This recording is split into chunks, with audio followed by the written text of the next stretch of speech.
just a second to start Facebook.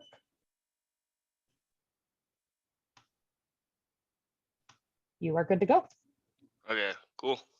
So this is a talk of it's an introduction to Jhipster. Essentially what Jhipster is, it's a Java Angular scaffolding tool. Nowadays you can use like .NET and some other tools. You can use other client tools like React and Vue, but it was initially built for Java and AngularJS back in those days. But I'm going to be covering installing it. I'm not going to do it live because it might take some time, and I wouldn't be able to cover some of the other things I want to cover. So I'll at least show how to do that on Ubuntu and on Mac and Windows. And then I'm going to show the basics of scaffolding an app with Jhipster and using JDL to generate entities, which is this domain-specific language. I'll go more into that later. And then I'll also go into liquibase, just kind of some basics of it. Essentially what it is it's a bunch of XML payloads or change sets that you can actually migrate your database to actually change your DDL over time.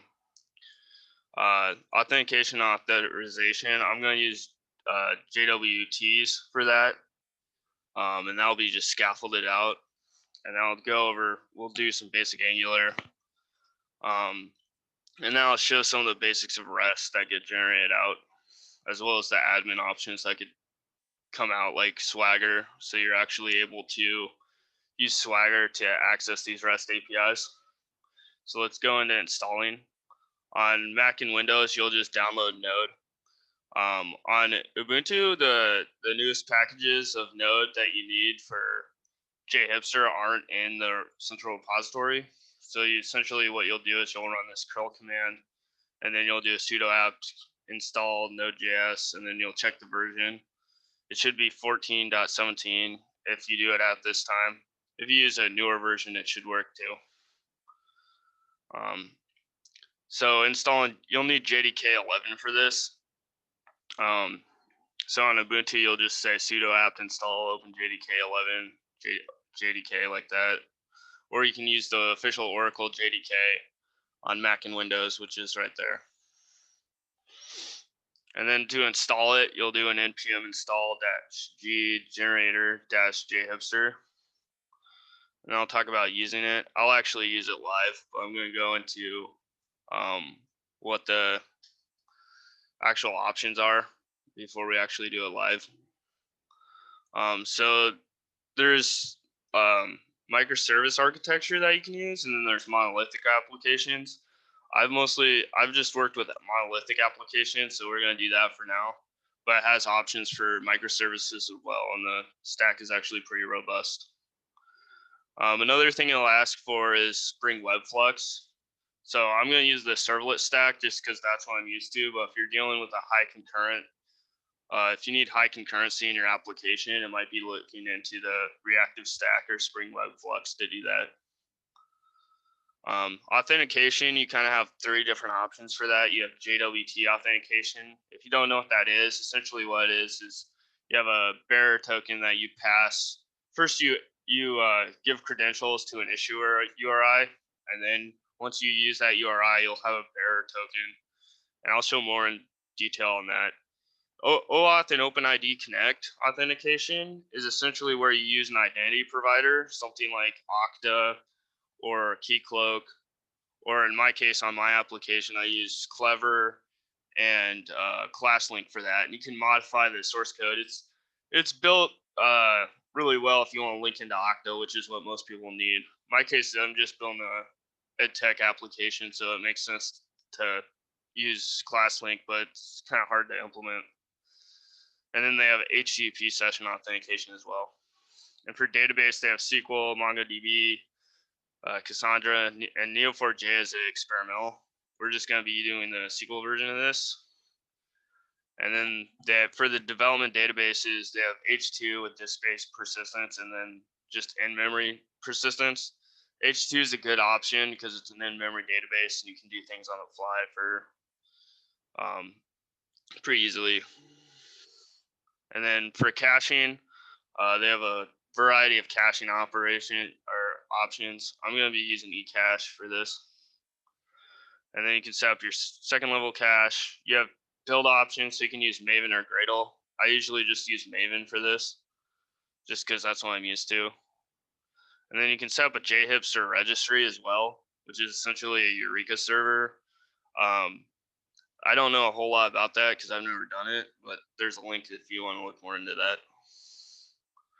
And then other technologies, they have Elasticsearch, Websockets, Apache Kafka, and then they also have API first development using Open API Generator. I've used Elasticsearch. Essentially, what that is, it's a way to search for entities quicker. So it'll usually give you a field, and then you can actually search your individual entities that you populate in the system. And then WebSockets, I used that because I had to. After the video is done processing, I'd get a webhook, but it was under a certain amount of time, so I couldn't just keep pulling an API or anything. I had to wait for a webhook to send out an event to my front end, or else it would just stay processing forever. So I've used that as well, but I'm not gonna use that in this demo. But those are all very useful tools.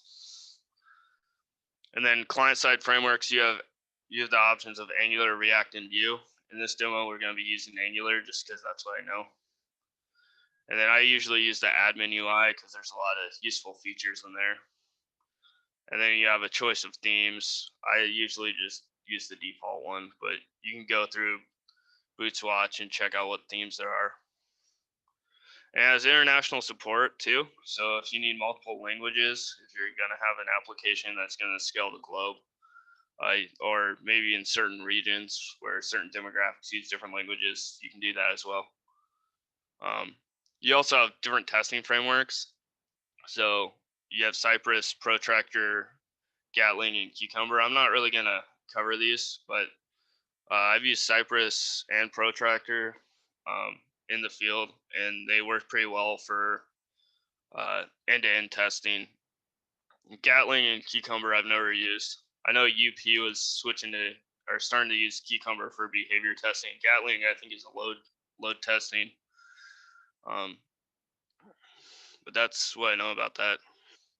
And then they have additional generators in the marketplace.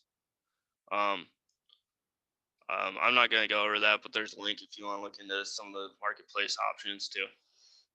So let's generate the app, and then we'll run it. So let me get into my VM.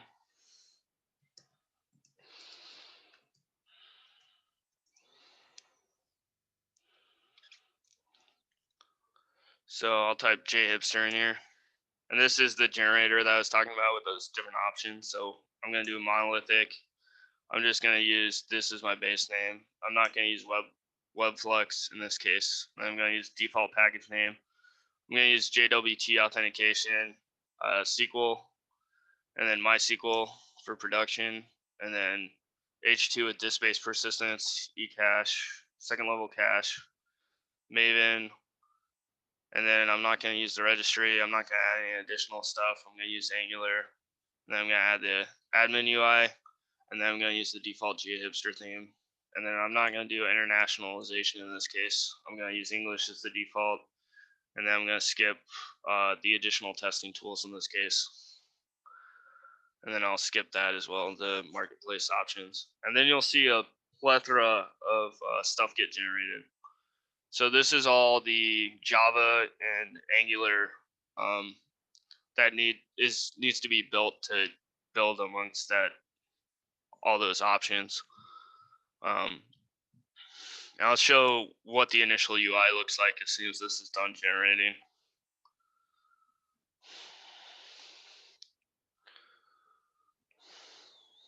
So we gotta wait for NPM to do its thing. Yeah, NPM is Node's package management tool. So that's how you'll essentially add front end packages. So that's what's running right now.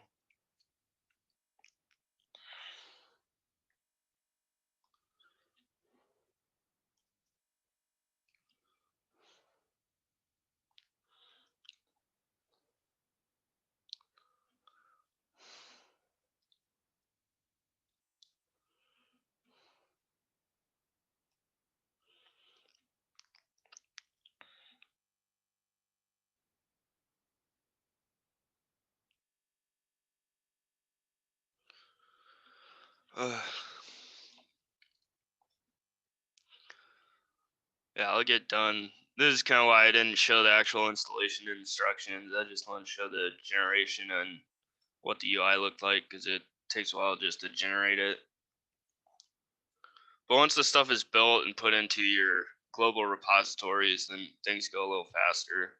So you're not gonna have to wait every single time. This is just generating the source code and then fetching the npm packages.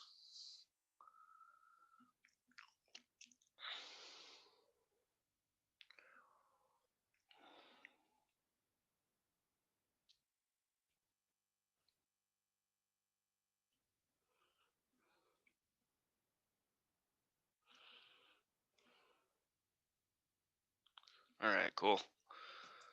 And the first thing you'll do if you want to see the initial UI is run Maven W. So that's a Maven wrapper to run Maven to build it and then run it.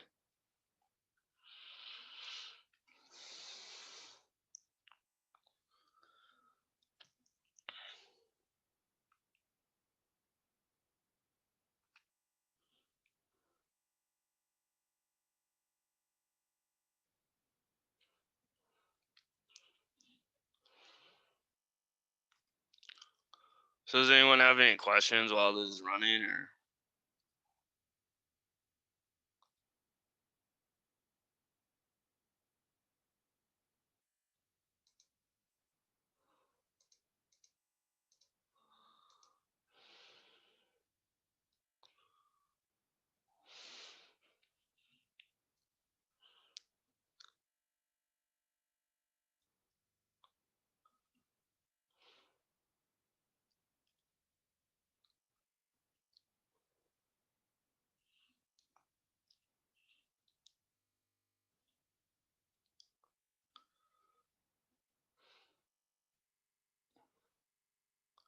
So yeah, now it's got to compile the front end, or transpile the front end for that matter.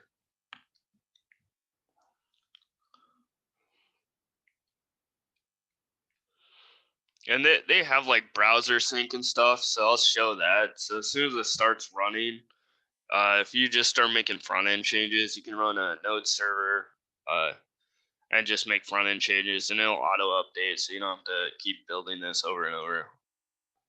And then even with the back end, it seems to actually auto reload the changes as well. So you kind of only have to do this one time.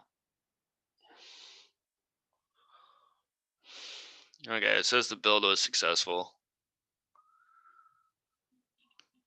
but then it also says it's compiling source files.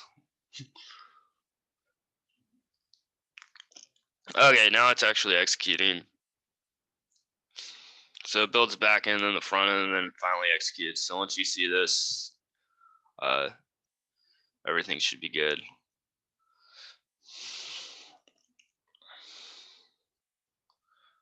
So let's go into Chrome.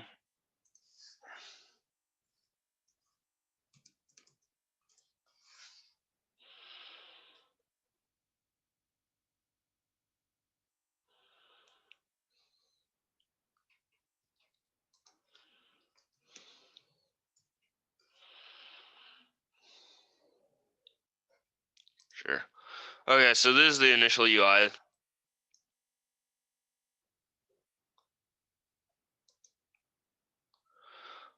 So this is the initial UI. There's 2 users and 2 roles. So there's user, and then there's admin for the username and password for both. I'm gonna log in as the admin role so I can show you some of the admin features that are in there. But this is essentially the app right now, so you can edit anything on here. So I'll show the source code after I log in. So you can see that it's already got authentication and authorization. The authorization part is the fact that I can see the administration part. If I was a normal user, I wouldn't be able to see these options. There's no entities in the system. I'll show how to actually generate those later with JDL. But the admin options, you can go straight into the database. So you can view like your user. You can go into the API. And then, so in this case, there should be, it's been a while since I've done that. There should be a way to actually get the account. Well, I guess I could pull that up by relogging in, but I don't want to go super deep into that. But yeah, you have the full API, and then once we generate the entities, it'll also generate some REST endpoints, so I can show that too. Then you have logs, so you have live log configuration, so you can set the level on each log level, which is kind of nice for everything that's in the system. You have your configuration in here. You got your health, what things are up, make sure everything's good. You have metrics like JVM heap, JVM metrics, and so forth. User management, you can activate. So they actually come with registration, I believe. So if I go to sign out, but I believe if you want someone to register and it to actually email it out to them, you need to set an email server in the source code. So I'll go into the actual source code now. So then we can look at that.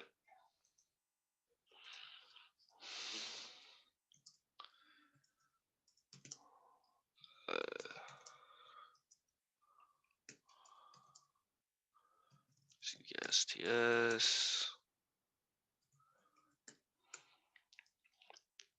So this Spring tool suite, essentially it's a modified form of Eclipse for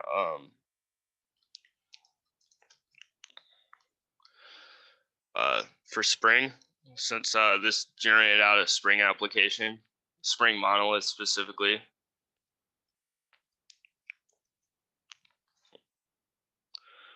So we'll start by looking at some of the basic backend stuff. So let's go to import projects, and then we're using Maven, so we're gonna import an existing Maven project, and then go to wherever you generated it at. In my case, I generated it projects, dspace project 2. And then you should see a POM XML in here, and then you just hit finish. And you have to wait a little while for Eclipse to do its thing, or STS in this case.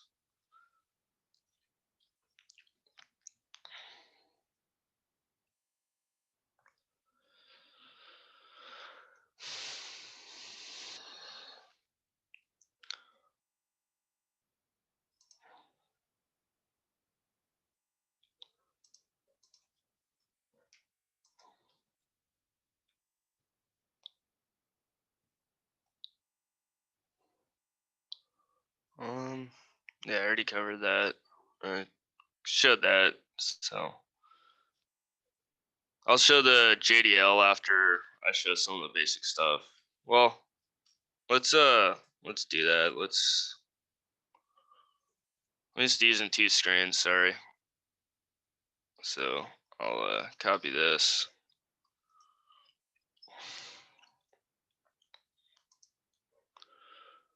Let's actually generate some entities to make things more interesting. But I guess I can show you that the entities aren't in here yet. So if you go in here, there should only be a couple domain objects in there. So I'm going to use the generator. So this is JDL, JDL Studio. So we're just going to use the default one here to generate our entities. But essentially, it's a way to, so you can state the entities, the field names in this domain-specific language. You can also state the relationships, whether they're one-to-one or one-to-many, or many-to-many for that matter. And it generates this diagram for you, so you can actually look at what's going to generate. And this, when you do this, it'll generate liquibase files, it'll generate REST services, and it'll generate everything down from REST services and database files too, which is kind of nice. So I'll download this. All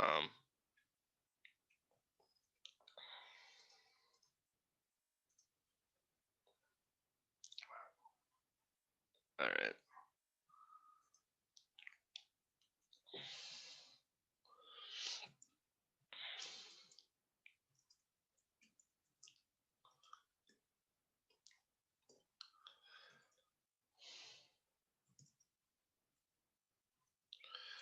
Downloads Jhipster.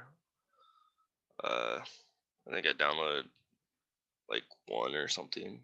Yeah, okay. There we go. To Jhipster JDL.jdl. Cool. And then you can see that all I did there was move it to the current location. So it's right here. And then Jhipster has this command called import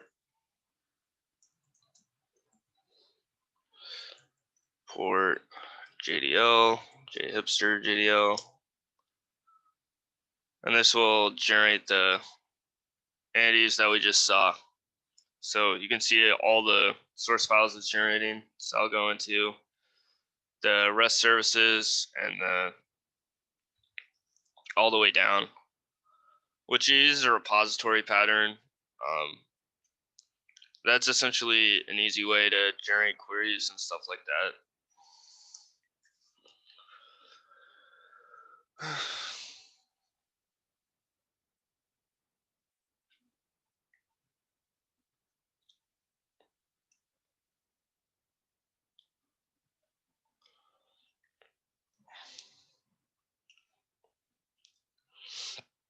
And generate some front end stuff too, which is kind of cool. So in that entities thing that we saw earlier, I'll be able to drop that down and see the entities that were generated here.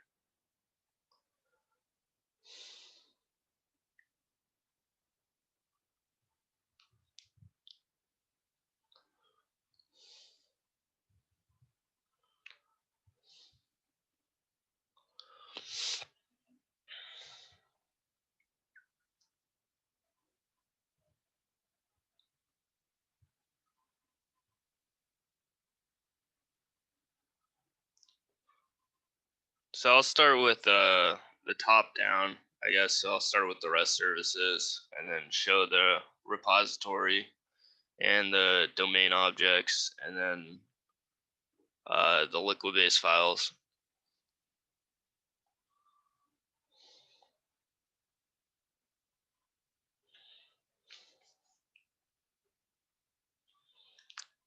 So let's go back to STS. Let's refresh this to make sure everything shows up.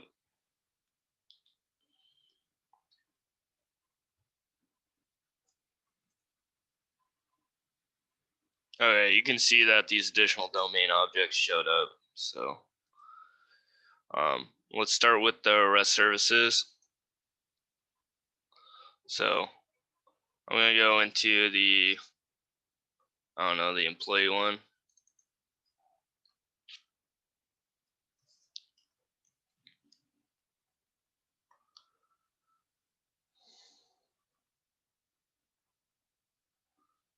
Come on, STS, you can do it. This is done, so I don't know why it's, there we go. Okay, cool. So what you can see is that you have create employees, update employees, partial update, get all employees, get employee, delete employee. And all these are REST endpoints. So for example, the probably easiest one to understand would be the get one or the get by ID one. So what this does is it takes a path and then it's employees like an HTTP path, and then you have /ID. So I can show that in Swagger because that's been generated in Swagger. So I'll do that.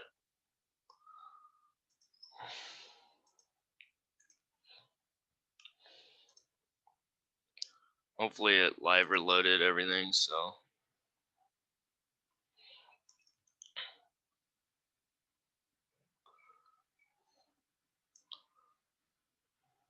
yeah, you can see employees right here. So if I wanted to get all the employees, I can also say like a page. I'm gonna say I need those arguments. Okay, and then you can see the employees that are generated by Faker. So I can show that in the liquibase file. But this is essentially something that got generated. Is this URL, the API employees URL.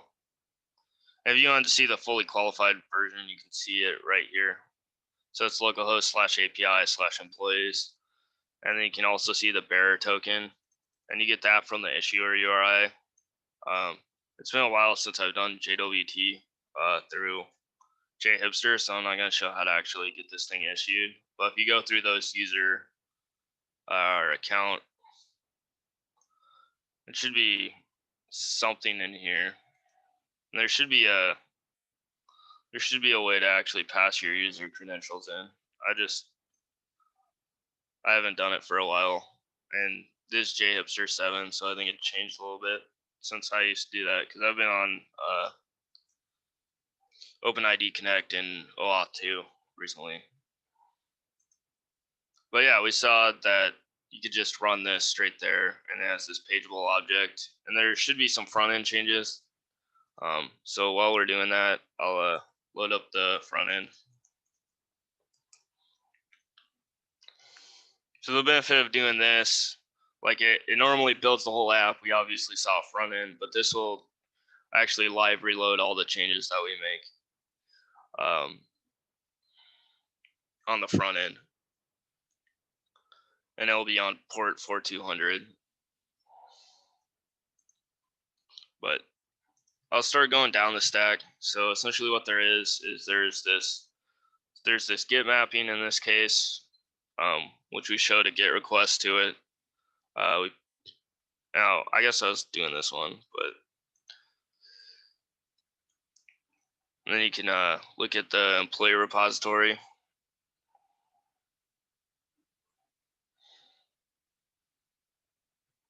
I think it's going to go into the actual repository class, yeah. Let me hit F3 on here and then go in here. So yeah, this is the interface. If you need custom queries, you can type like find by whatever attribute you want. I'm guessing the public user probably has one.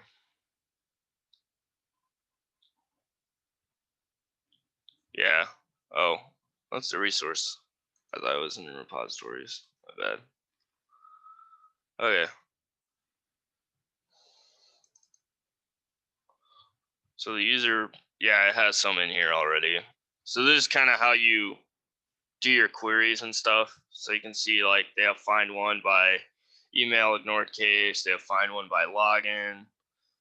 So these are all the different calls that you can use in your repository. So you don't even have to write straight SQL or anything like that.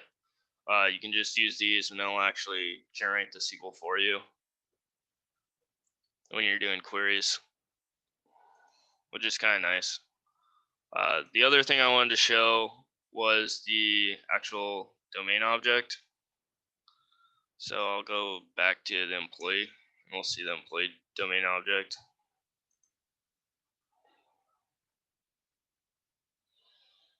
So this is essentially the entity that got generated when we use that JDL script.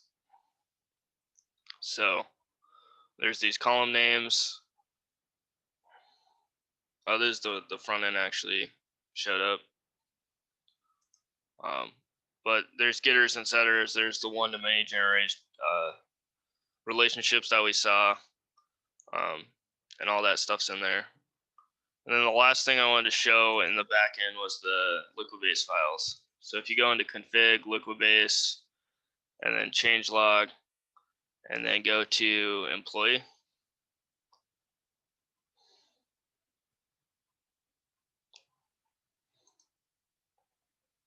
you can see this is the chain set. So you can add these create tables, and there's a Maven plugin, so you can actually run these if you need to generate a new one, and you can see that they're all like time stamped or whatever. So you can add a new timestamp in there, and then just call it whatever you want .xml with these chain sets in there, and then you can run like Maven liquibase :update, and then it'll actually update your database. So this is Faker. This is how it's inserting that fake data in there. There's ways to not do that if you don't want it to. So in a live application, you're probably not going to let you stick data in there. But I mean, you can always comment it out, but I think there's a way to do it in the configuration somehow too. I don't remember.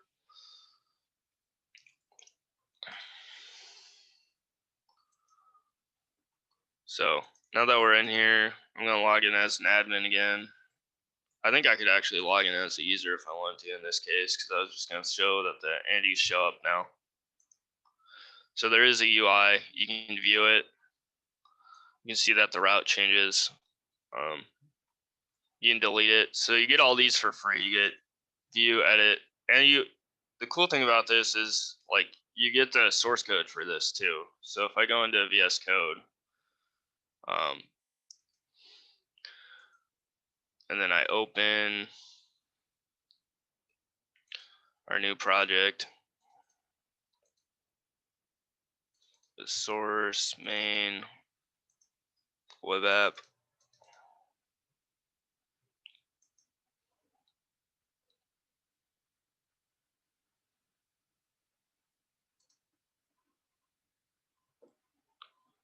Right, so on the entities, we have like these services now. So all those HTTP calls that you normally have to build by hand, they're all here. So all the update calls, all those REST calls that we saw, they're already here, which is pretty nice. And you can kind of see how this whole UI is structured in the front end.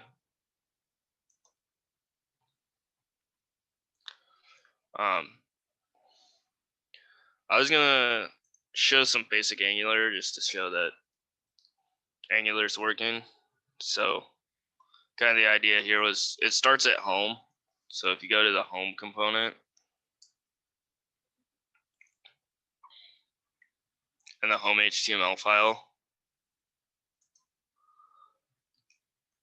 you can add random attributes if you want, like message equals do space is awesome.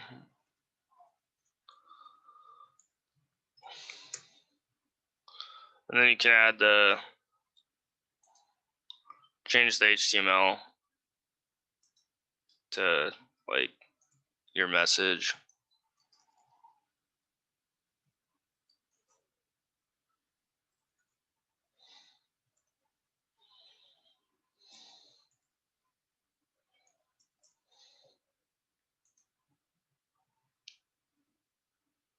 There you go. You can see that you can customize anything on here. I mean, if you wanted to rip out this whole homepage like I did on my app, like you can do that. Like this is my Jhipster application. You can see it kind of doesn't resemble most of it. So this is using Oauth 2 with class length. I'll use teacher.test at index.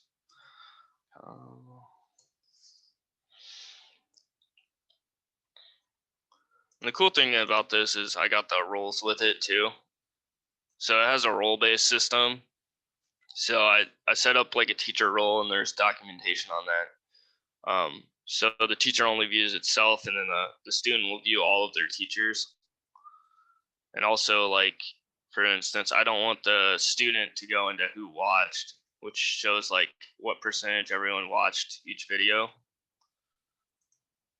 So I use the role system for that. But this is kind of just a sample of something that you can build with it.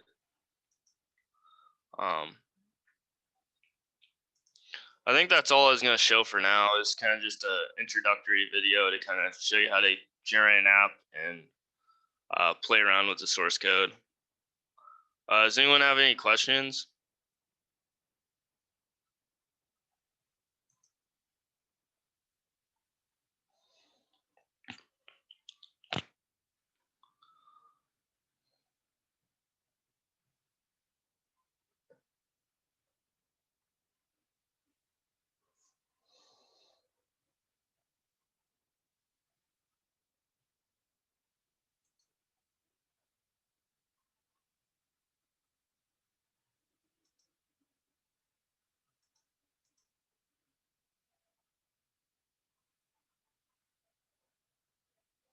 All right.